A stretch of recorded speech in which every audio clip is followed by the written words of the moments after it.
যে মরিয়া যে মরতে চায় তাকে আপনি কিভাবে মারবেন? জহির রায়হান কিন্তু নিখোঁজ হয়েছে বাংলাদেশ স্বাধীনতার পরে ৭২ সালের ৩০ জানুয়ারি। ওটা কিন্তু চোখে পানি চলে এসেছে বলতে গিয়ে। সাবেক বিচারপতি মানিক ও কেডা বুঝছে। আমি শুনেছি পাকিস্তানে ওনাকে এখন বলছে তুমি কে আমি কে, বাংলাদেশ বাংলাদেশ। পুলিশের লাঠি চার্জ, টিয়ার সেল, সরকার দলীয় ছাত্র সংগঠন ছাত্রলীগের অস্ত্র উঁচিয়ে গুলি করা, কোনো কিছুতেই ওরা দমছে না। ভাইয়ের মায়ের এত স্নেহ কোথায় গেলে পাবে কেহ, ও মা তোমার চরণ দুটি বক্ষে আমার ধরি। আমাদের দেশ অ্যাকচুয়ালি সাম্প্রদায়িক সম্প্রীতির দেশ। ডাকাত কিন্তু তাড়া করেনি, ডাকাতকে ধরে ডাকাতের সাথে ডিজে পার্টি করা হয়েছে। এটা তো একেবারেই সরকারের বিরুদ্ধে আন্দোলন ছিল। এইবার এই জন্য সব শিল্পীদেরকে আসলে পাওয়া যায় নাই। সুলাইমান সুখন সেটা মাত্র তো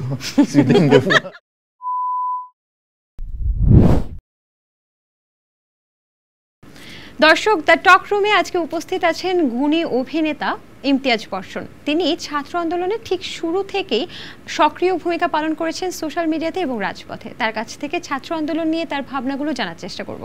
কেমন আছেন ভাইয়া? আমি ভালো আছি, আপনি কেমন আছেন? আমিও ভালো আছি। পথে কি জ্যাম ছিল?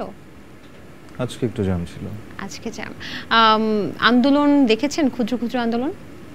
আমি আসার পথে দেখিনি, তবে ক্ষুদ্র ক্ষুদ্র কিছু আন্দোলনের কারণে রাস্তায় একটু জ্যাম আছে। এই যে ছোট ছোট আন্দোলনগুলো এবং বিভিন্ন থানার সামনেও আন্দোলন হচ্ছে, আমরা শুনেছি সেদিন লালবাগ থানার সামনেও আন্দোলন হয়েছে।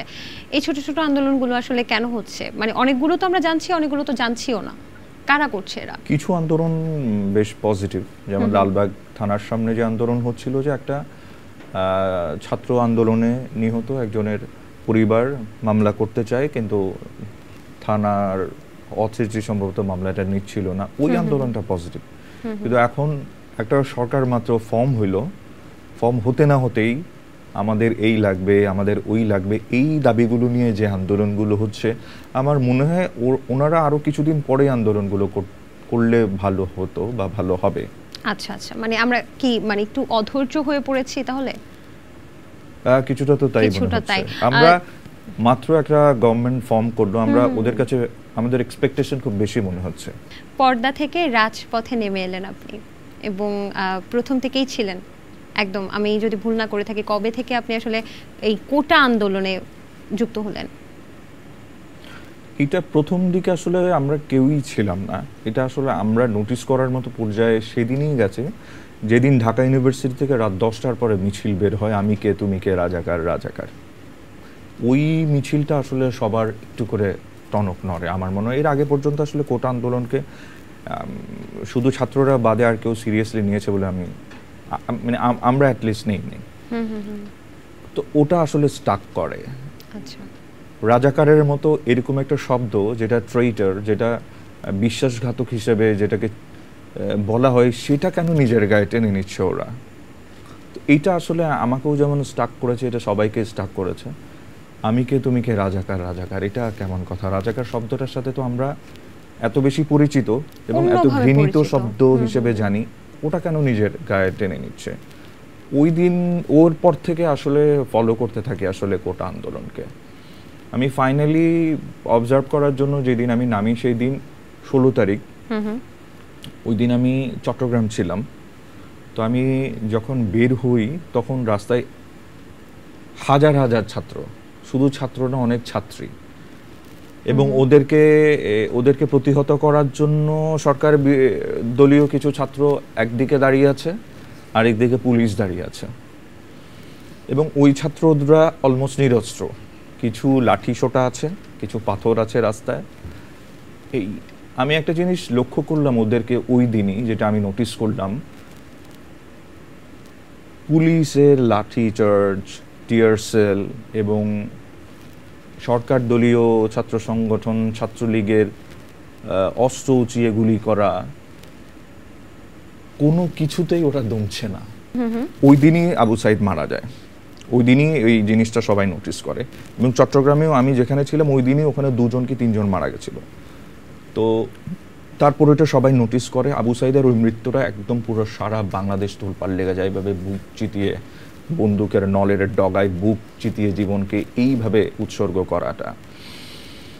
তারপরে আমি একটা স্ট্যাটাস দিয়েছিলাম যে মরিয়া, যে মরতে চায় তাকে আপনি কিভাবে মারবেন। তখনও কিন্তু ইন্টারনেট অন ছিল, কালচারাল অ্যাক্টিভিস্টরা অনেকেই 19 তারিখ সকাল 11টায় সংসদ ভবনের সামনে আবু সাইদ সহ যারা যারা এই আন্দোলনে মৃত্যুবরণ করেছে তাদের মৃত্যুতে, তাদের এটাকে হত্যা হিসেবে বলে আমরা প্রতিবাদ স্বরূপ দাঁড়িয়েছিলাম। এটাতে প্রাচ্যনাট ছিল, বটতলা ছিল, থিয়েটারের অসংখ্য কর্মীরা ছিল, অভিনেতা অভিনেত্রীদের মধ্যে অনেকেই ছিল। তো আমরা দাঁড়িয়েছিলাম 11টা, আমরা 40 মিনিটের মতো দাঁড়িয়েছিলাম।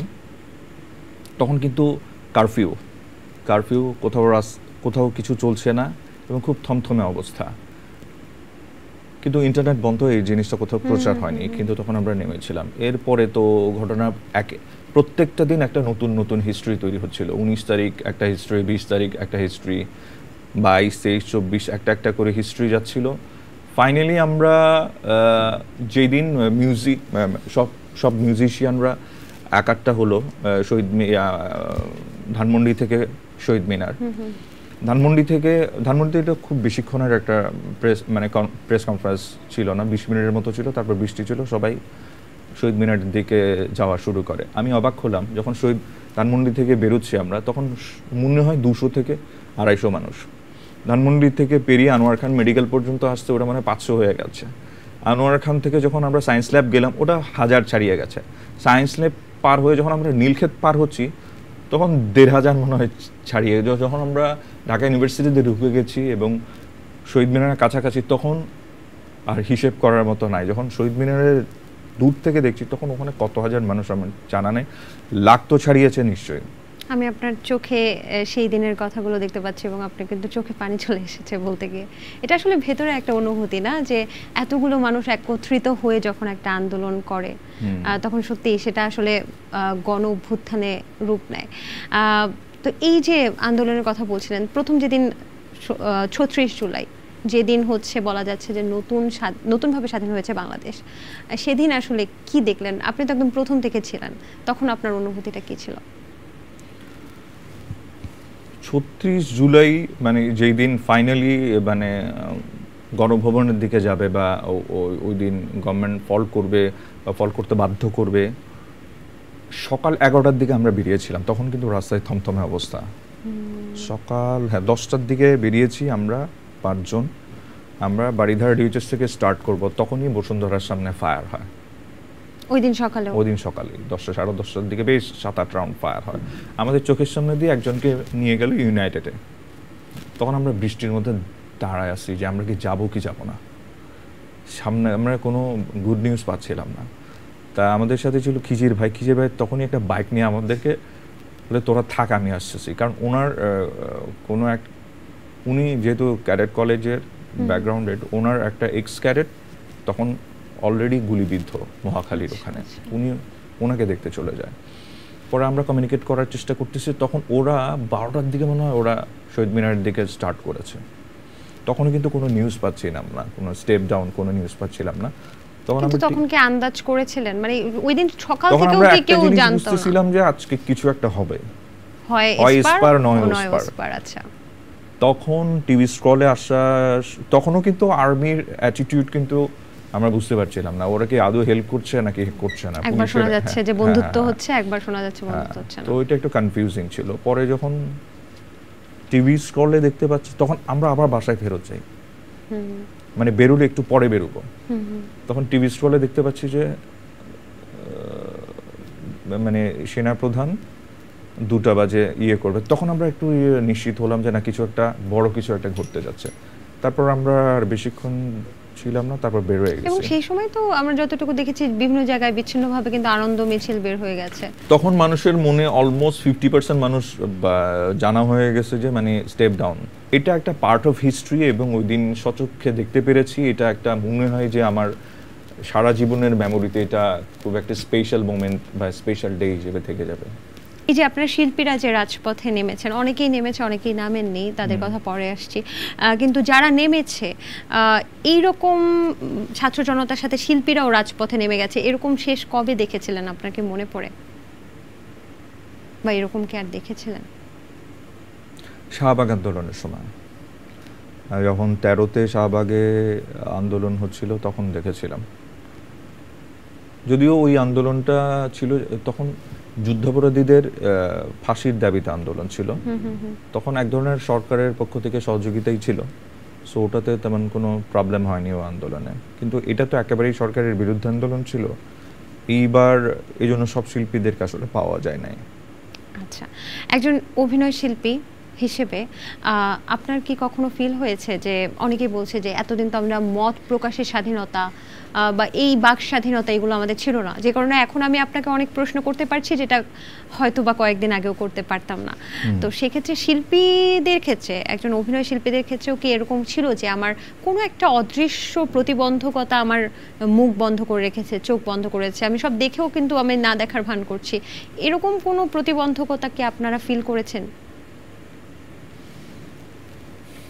কেউ তো খুব বেশি খোলাখুলি কথা বলতো না, তো এখন বুঝতে পারছি আসলে কেন বলতো না, বা আমরাও যে খুব বেশি বলেছি তা না।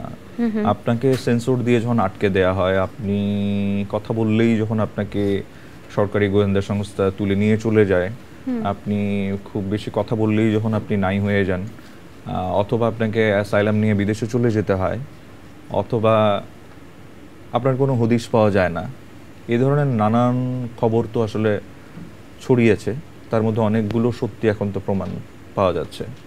তো এই কিছুটা আশঙ্কা থেকেও অনেকে কথা বলতো না, কারণ সবার জীবন আছে, পরিবার আছে, সবাই নীরবে অনেকাংশে মেনেই নিয়েছিল।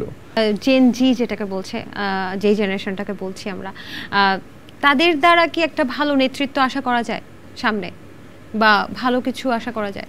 আশা করতে তো কোনো দোষ নেই, আমরা অবশ্যই আশা করতে পারি, আমরা চাই যে এখান থেকেই ভবিষ্যতের বাংলাদেশের নেতা তৈরি হোক। এবং তারা কিন্তু দেখিয়ে দিয়েছে যে মোবাইল স্ক্রিনের বাইরেও আন্দোলন করে যে কোনো অসাধ্যকে সাধন করা যায়, সেটা কিন্তু এই জেনজি দেখিয়ে দিয়েছে তা না, ওরা এখন হলো যে আইডল। আপনি দেখেন কলকাতায় যে মুভমেন্ট হচ্ছে, ওটার আইডল বাংলাদেশের স্টুডেন্ট। আমি শুনেছি পাকিস্তানেও নাকি এখন বলছে তুমি কে আমি কে, বাংলাদেশ বাংলাদেশ বাংলাদেশ। পাকিস্তানে বেলুচিস্তানের যে মুভমেন্ট হচ্ছে, ওটার আইডল বাংলাদেশের স্টুডেন্ট। ভারতের অনেকেই কিন্তু, বা কলকাতার অনেকেই, অনেক নায়ক নায়িকা থেকে শুরু করে অভিনয় শিল্পীরা কিন্তু এই কোটা আন্দোলনের পক্ষে ছিল, এবং আমার ভাই মারলো কেন, আমার ভাইকে মারলো কেন, এরকম অনেক স্লোগান তাদের মধ্যেও শোনা গেছে। তাদের ওখানেও কিন্তু খণ্ড খণ্ড অনেক আন্দোলন হয়েছে, তাই না? এবং কলকাতার ছাত্ররা এই আন্দোলন নিয়ে যেভাবে পথে নেমেছিল বাংলাদেশের ছাত্রদের পক্ষে, এটা তো অসাধারণ। এবং ওদের স্লোগানগুলো খুব সৃষ্টিশীল, খুবই মানে খুব শ্রুতি মধুর, খুব ভালো লেগেছে। এবং অনেকে যারা কলকাতায় আমাদের বন্ধু বান্ধব আছে, অনেক ফ্যান ফলোয়ার আছে, ওরাও খোঁজ নিয়ে জানতে চেয়েছে বাংলাদেশের অবস্থা, ওরা অলওয়েজ নোটিস করছিল বা ফলো করছিল বাংলাদেশের আন্দোলনগুলো নিয়ে। একদমই।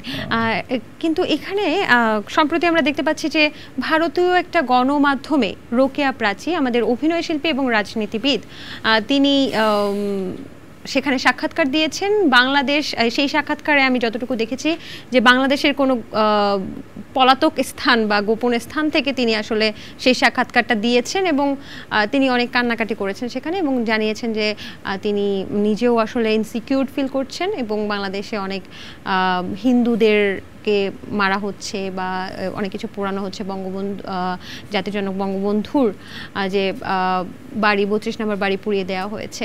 এই বিষয়টাকে আপনি কিভাবে দেখছেন? এটা কি আসলে আমরা বলবো গুজব, যে অনেক জায়গায় যে হিন্দুদেরকে বা যারা হচ্ছে সনাতন ধর্মাবলম্বী বা যারা সংখ্যালঘু, তাদের প্রতি কি আসলেই এত বেশি অত্যাচার করা হচ্ছে বাংলাদেশে, আপনি কি মনে করেন? যদি যেভাবে ফলো করে বলা হয়েছে ওইভাবে যদি হতো তাহলে সব খবরই তো পেতাম। এখন তো ইন্টারনেটের যুগ। তো আমার কিছু ভাই ছোট ভাই বন্ধু, ওরা বলে যে ভাইয়া আমরা 5 থেকে 7 দিন ধরে 500 ছেলে চট্টগ্রামের বিভিন্ন মন্দির পাহারা দিয়েছি, কেউ কোথাও কাউকে আসতে দেখিনি। তো বলে এখন মনে হচ্ছে বৃথা করলাম, কেন করলাম এই যে গুজবে পড়ে, হ্যাঁ এই হুজুগে পড়ে। আমি প্রাচী আপা আমার খুব পছন্দের একজন অভিনেত্রী, প্রাচী আপা আমার খুব শ্রদ্ধেয় ভাজন একজন মানুষ, উনি কেন এই কথা বলেছে আমি জানি না। উনি এবং তিনিও তো এটাও বলেছে যে হামলার শিকার হয়েছে, এটা আমরা জেনেছি, এটা খুবই দুঃখজনক, এটার তীব্র নিন্দা জানাই। আমরা কিন্তু এখন পর্যন্ত কোনো ফুটেজ পাইনি, ফুটেজ আমরাও পাইনি, আমরাও দেখিনি। যদি সত্যিকার অর্থে এই হামলা হয়ে থাকে, আমি দোষীদের বিচার চাই, দোষীদের শাস্তি দাবি করছি। তবে প্রাচী আপা যেভাবে ঢালাওভাবে দাবি করেছে, সেই দাবির সাথে আমি আমার চোখে অন্তত আমি দেখিনি। মানে সনাতন ধর্মের আমাদের বন্ধু বান্ধব তো আছেই, যদি অনেক বেশি ইয়ে হইতো বা কিছুও হতো, সামান্য কিছুও হতো, আমাদের কান পর্যন্ত চলে আসতো। আর এখন ওপেন মিডিয়ার যুগ, এটা কেউ না কেউ এটা প্রচার করতোই। আমরা কয়েকটা ঘটনা ঘটেছে, কিন্তু ওগুলোকে অনেক বেশি করে ফলাও করে একটা দুটা ঘটনাকে অনেক বড় করে হাজির করার একটা চেষ্টা দেখা গেছে। কিন্তু আমাদের দেশ অ্যাকচুয়ালি সাম্প্রদায়িক সম্প্রীতির দেশ। কিছু কিছু মানুষ এটাকে অসাম্প্রদায়িক, অসম্প্রীতির একটা গণ্ডগোলের দেশ, একটা ফেইলিওর স্টেট বানাইতে চাই সব সময়। কিন্তু আমরা দিন শেষে না খুবই শান্তিপ্রিয় লোকজন। আপনি যদি দেখেন ইউএস এর কোনো একটা স্টেটে যদি রাতের বেলা 1 থেকে 2 ঘন্টা বিদ্যুৎ চলে যায় কোনো কারণে, ম্যাসাকার হয়ে যায় ওইসব স্টেটে। কিন্তু আমাদের দেশে 2 থেকে 3 দিন কোনো গভর্নমেন্ট ছিল না, থানাতে কোনো পুলিশ ছিল না। সেই সুযোগে কিছু ডাকাত বেরিয়েছে বলে এক ধরনের গুজব রটেছিল, এবং অনেক জায়গায় ডাকাত ধরাও পড়েছে। কিন্তু মানুষের স্বতঃস্ফূর্ত এই বাধা প্রদান, স্বতঃস্ফূর্ত এভাবে ঘর থেকে বেরিয়ে এসে ডাকাত তাড়া করা, এটা বাংলাদেশের মানুষ দেখিয়ে দিয়েছে আসলে সাম্প্রদায়িক সম্প্রীতি এবং শান্তিপূর্ণ অবস্থানের জন্য আমরা বিশ্বের বুকে একটা আইডল। একদমই তাই। কিন্তু ডাকাত কিন্তু তাড়া করেনি, ডাকাতকে ধরে ডাকাতের সাথে ডিজে পার্টি করা হয়েছে, ডাকাতকে ভিডিও ধারণ করা হয়েছে। এই জিনিসটা আপনার কাছে আসলে কেমন লেগেছে? আমি এটা মানে সোশ্যাল মিডিয়াতে দেখে আমি খুব এনজয় করেছি। হ্যাঁ, মানে চাইলে গণপিটুনিতে মেরেও ফেলতে পারতো, হ্যাঁ, সেটা না করে ওর সাথে খুব ক্রিয়েটিভ ওরা পানিশমেন্ট দিয়েছে। সো এটা নতুন যুগে এতে মনে হয় কি যে ডাকাত যারা আছে তারা মানে আরো বেশি ইন্সপায়ার্ড হবে ডাকাতি করতে, নাকি তারা লজ্জায় আর মুখ দেখাতে পারবে না, আর কখনো ডাকাতি করবে না? আপনার যদি মানুষ হয়ে থাকে তাহলে তো লজ্জায় আর কখনো বের হবে না। তাহলে এই পদ্ধতিটা আপনার কাছে ভালো লেগেছে? অবশ্যই আমি খুব এনজয় করেছি। এবং গণপিটুনির মতো একদম নৃশংস কাজ তো আসলে মেনে নেওয়ার মতো কিছু না। বলা হচ্ছে যে সাবেক সরকারের আমলে অনেক লুটপাট হয়েছে, এবং লুটপাটের সেই খবরগুলো কিন্তু, দুর্নীতি লুটপাটের খবরগুলো কিন্তু এখন আমরা জানতে পারছি। আমরা কিন্তু বেশ একটা ঋণের বোঝা আমাদের এখন কাঁধে আছে। আপনার কি মনে হয় যে সামনে যে সরকার আসবে এবং অন্তর্বর্তীকালীন যে সরকার এই মুহূর্তে আছে, তারা কি এই বিষয়টা কি পুষিয়ে উঠতে পারবে? পুষিয়ে ওঠার চেষ্টাটা শুরু করতে পারে, পুষিয়ে ওঠার চেষ্টাটা সঠিকভাবে শুরু করতে পারে। তো যেহেতু ক্ষতিটা একটু বড়ই, তো পুষিয়ে উঠতে একটু সময় লাগবে। ওই সময়টা আমি এই সরকারকে দিতে চাই, যেহেতু এটা একটা অন্তর্বর্তীকালীন সরকার, এটা একটা মানে ফুল ফ্লেজের গভর্নমেন্ট না। তো ওনারা অ্যাকচুয়ালি ওনাদের লাস্ট টার্গেট হলো যে প্রপার একটা ইলেকশন দিয়ে পলিটিক্যাল পার্টিগুলোকে ইলেকশনে অংশগ্রহণ করে যাতে শেষ পর্যন্ত একটা পলিটিক্যাল গভর্নমেন্ট ফর্ম করবে।